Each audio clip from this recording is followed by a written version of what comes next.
नमस्कार दोस्तों। आपने सुना होगा बहुत सारे लोगों को कि जब किसी को गुस्सा आता है तो आमतौर पे लोग बोलते हैं कि इसका ब्लड प्रेशर बढ़ता है इसलिए इसे गुस्सा बहुत आता है। हमेशा ये माना जाता है कि ब्लड प्रेशर बढ़ने से गुस्सा आता है, जबकि ये बात गलत है। ब्लड प्रेशर बढ़ने से गुस्सा नहीं आता है, गुस्सा आने से ब्लड प्रेशर बढ़ता है। हमें इस बात को अच्छे से समझना होगा। मैं Tejpal Singh Kapurthala, life without medicine channel में आपका बहुत बहुत स्वागत है। हमने एजुकेशनल वीडियो की एक लड़ी शुरू की हुई है। पिछले 2 वीडियो ब्लड प्रेशर पे ही थे। ये एक ऐसा इशू है, ऐसी धारणा है जो बनी हुई है कि जब किसी को का ब्लड प्रेशर बढ़ता है तो उसे गुस्सा आता है। ब्लड प्रेशर किन स्थितियों में बढ़ता है? जब हमारे शरीर के किसी भी हिस्से के सेल ज्यादा काम करते हैं, जब हमारे शरीर के किसी भी हिस्से के सेलों को ज्यादा काम करना पड़ता है तो उन्हें ज्यादा खुराक की जरूरत पड़ती है।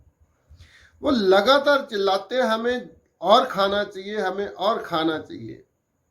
जैसे वो सेल खाने के लिए चिल्लाते हैं तो ब्रेन हार्ट को एक मैसेज देता है, give the more pressure, give the more pressure. तो हार्ट अपना प्रेशर बढ़ा देता है। इसीलिए जब हम गुस्सा करते हैं तो हमारे बॉडी के काफी सारे हिस्सों के, खास तौर पे ब्रेन के सेल अधिक काम करते हैं। हम चिंता में होते हैं तो भी हमारे ब्रेन के सेल अधिक काम करते हैं।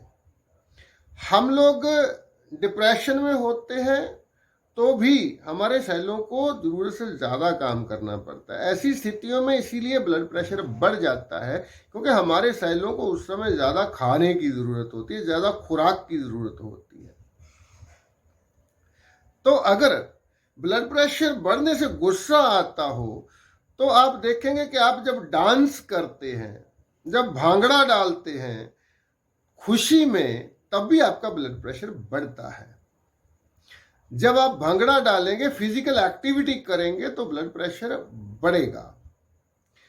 तो जब भी हमारा शरीर कोई अलग सी एक्टिविटी करता है या ज्यादा जरूरत से ज्यादा हम काम करते हैं, तब तब हमारा ब्लड प्रेशर बढ़ता है। 2 ही कारण होते हैं ब्लड प्रेशर बढ़ने के। एक तो हमारे शरीर के किसी हिस्से के सेलों को ज्यादा खाने की जरूरत है, और दूसरा कारण है कि हमारी जो नाड़ियों में ब्लड फ्लो कर रहा है, उन नाड़ियों का साइज तंग हो गया है किसी ब्लॉकेज की वजह से, या उन नाड़ियों में फैट का जमना, किसी भी कारण से अगर उन खून की नाड़ियों का साइज तंग हो जाता है, या जैसे आपने सुना होगा कि जो स्मोक करते हैं लोग, उनकी जो नाड़ियां हैं, ब्लड खून की नाड़ियां, आर्टरीज हैं, उनकी फ्लैक्सिबिलिटी कम हो जाती है।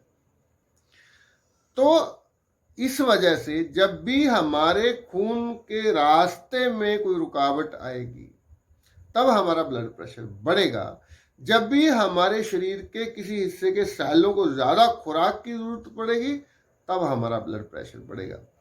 तो इसलिए ये धारणा बिल्कुल गलत है कि ब्लड प्रेशर बढ़ता है तो गुस्सा आता है, जबकि उल्टा है, गुस्सा आता है तो ब्लड प्रेशर बढ़ता है। ऐसे लोगों के लिए बहुत अच्छा तरीका है कि अगर आपने गुस्से पे वो कंट्रोल कर लें, अगर अपने गुस्से को काबू में रखें, अगर वो अपना स्वभाव खुश रहने का बना लें, तो उनका ब्लड प्रेशर बढ़ना बंद हो जाएगा। तो पिछली वीडियो में बहुत सारा एक डाइट प्लान मैंने बताया था, जिससे हम अपने इस बढ़ते हुए ब्लड प्रेशर, जो ब्लॉकेज की वजह से, या हमारे खून की नाड़ियों के तंग होने की वजह से अगर हमारा ब्लड प्रेशर बढ़ता है, ऐसी स्थिति में ब्लड प्रेशर हमेशा बढ़ी हुई रेंज में ही आपको मिलेगा। लेकिन दूसरी जो स्थिति है, जब हमारे शरीर के सेलों को ज्यादा खाने की जरूरत होती है, तब हमारा ब्लड प्रेशर लगातार बढ़ा हुआ नहीं हो सकता। उतना समय बढ़ेगा जब तक हमारे सेलों को ज्यादा खाने की जरूरत, जैसे ही वो जरूरत पूरी हो जाएगी ब्लड प्रेशर फिर नॉर्मल आ जाता है।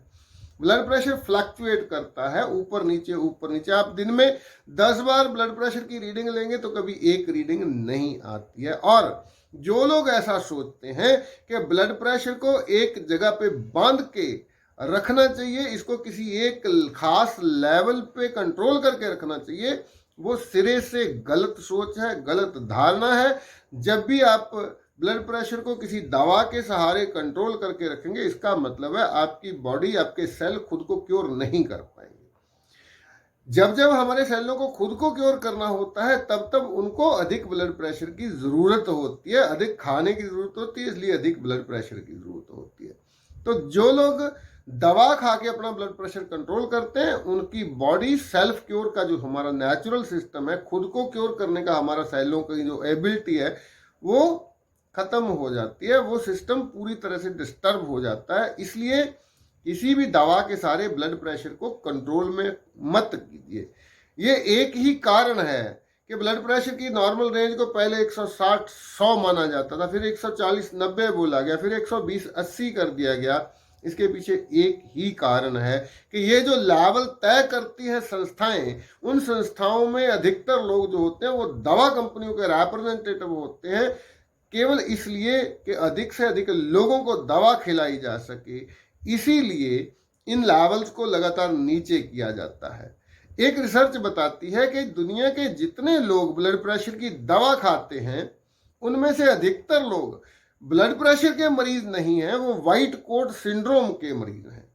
ये व्हाइट कोट सिंड्रोम क्या होता है कि पेशेंट जब डॉक्टर के केबिन में जाता है, उसका व्हाइट कोट देखता है, उसका सीरियस सा चेहरा देखता है, उसकी डिग्रियां देखता है, तो उसका ब्लड प्रेशर बढ़ जाता है।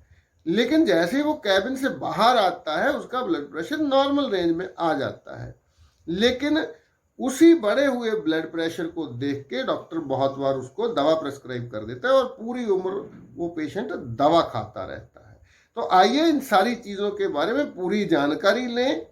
फिर मैं रिपीट करना चाहता हूं कि लोगों को दवाओं की ज़रूरत नहीं है, लोगों को सही जानकारी की ज़रूरत है। अगर उन्हें सही जानकारी मिल जाए तो सारी दवाओं से पीछा छुड़वा सकते हैं।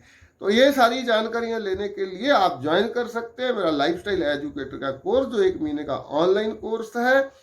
और 1 महीने में जितना मुझे आता है मैं सब सिखा देता हूं। और उस कोर्स को करने के बाद, उस ट्रेनिंग को लेने के बाद, आप किसी भी रोग का, चाहे वो डायबिटीज है, चाहे ब्लड प्रेशर है, चाहे वो किडनी फेल्यूर है, चाहे वो कैंसर है, चाहे एड्स है, हर रोग का आप घर में बिना दवाओं के इलाज कर सकते हैं। तो आज की वीडियो में इतना ही। बहुत जल्द मिलेंगे एक और नई वीडियो के साथ। शुक्रिया, मेहरबानी। आप इस वीडियो को शेयर कीजिए, इस चैनल को सब्सक्राइब कर लीजिए ताकि ऐसे वीडियो आपको लगातार मिलते रहें। शुक्रिया।